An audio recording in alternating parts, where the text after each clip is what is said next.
Hi everybody, Luke Gromen, FFTT, with the two things that grabbed our attention recently. I'm going to jump right in.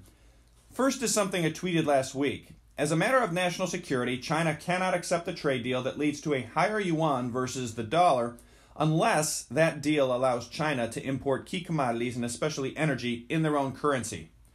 There likely won't be a trade deal unless this is agreed to. The reason for this is that a stable to higher yuan will make China less competitive in global export markets, while a weaker dollar will drive China's energy import costs higher if energy is only priced in dollars. The combination of the two will quickly drive China into a current account deficit position and likely a currency crisis as seen in the late 90s in Southeast Asia, something that is politically unacceptable for the Chinese. And so we continue to think that there will not be a trade deal unless at least part of it contains language that allows China to settle energy imports in their own currency. The second thing that grabbed our attention recently was a take on last week's Fed meeting by Samuel Rines. He noted the Fed's decision on the balance sheet is important, means purchasing a minimum of $300 billion in predominantly shorter-term U.S. Treasuries in 2020. Basically, QE-Lite is coming. I thought the meeting last week was important as a milestone.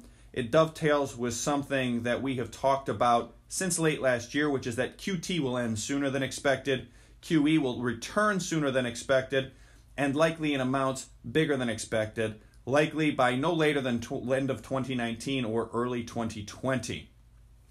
I thought Samuel's take on it was interesting. I encourage you to check out our Twitter feed for a link to that take. Lastly, we're going to take a question from a Tree Ring subscriber.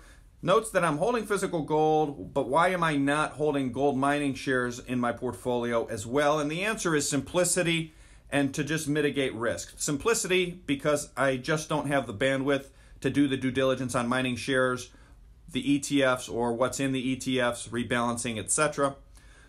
And as far as the risk mitigation, it ties in with the simplicity, which is to say I don't have a great feeling for which miners own mines in certain jurisdictions, and there's political risk associated with these things, in my view, in the wrong jurisdictions as gold moves back into the system. And so since I don't have the time to do that due diligence, I prefer to hold physical gold as opposed to the miners, understanding that I am potentially giving up leverage and upside if in the case of gold rising from that point. So I will leave it at that. Check out FFTT-LLC for more information on tree rings. If you like these two things that have grabbed our attention most recently, really think you'd enjoy tree rings. So check it out, FFTT-LLC.com.